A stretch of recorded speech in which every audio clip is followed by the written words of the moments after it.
السلام عليكم الدراري والبنات. واش عمركم تخيلتوا باللي الدار اللي ساكنين فيها دابا ومجمعين فيها مع عائلتكم تقدر تكون هي نيت السجن ديالكم؟ اليوم غنحكي لكم قصة دار الوراثة اللي وقعات في قلب مدينة فاس في التسعينات. كان واحد السيد سميتو الحاج المختار، راجل طيب وعلى قد حاله. شرا دار قديمة وعريقة في المدينة القديمة بثمن رخيص بزاف لدرجة ما كتصورش، وكان فرحان باللي أخيراً غادي يسكن ولادو في دار واسعة ومريحة. ولكن الليلة الأولى كانت هي بداية الكابوس. مع دقة 12 ديال الليل بدات كتسمع غوتة ديال مرا جاية من وسط الحيوط، غوتة فيها واحد الوجع كيوقف القلب. فجأة ولادو كاملين سخنوا دقة وحدة وبداو كينقزوا من بلايصهم وكيهضروا بلغة غريبة قديمة وما مفهوماش، بحال إلا شي حد كيهضر على لسانهم.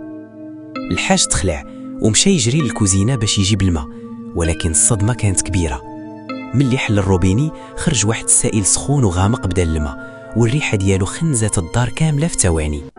وفي ديك اللحظة البيبان بداو كيتحلو كيتسدوا بوحدهم بقوة، والشرجم تشتت الآلاف التراب، بحال إلا الدار بغات تحبسهم وما تخليهمش يخرجوا.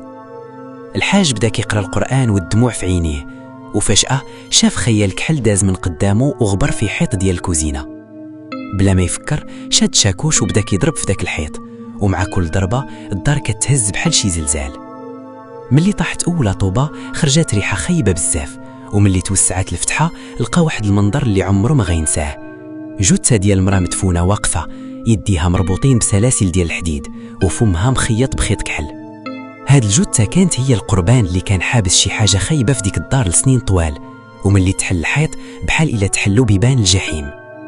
العائلة هربات للزنقة ببيجاماتهم وبقاو كيسمعوا الضحك والهستيريا خارجين من وسط الرياض. ومن ذاك النهار حتى واحد ما قدر يقرب لهذيك الدار اللي بقات شاهدة على سر خطير وجريمة مدفونة.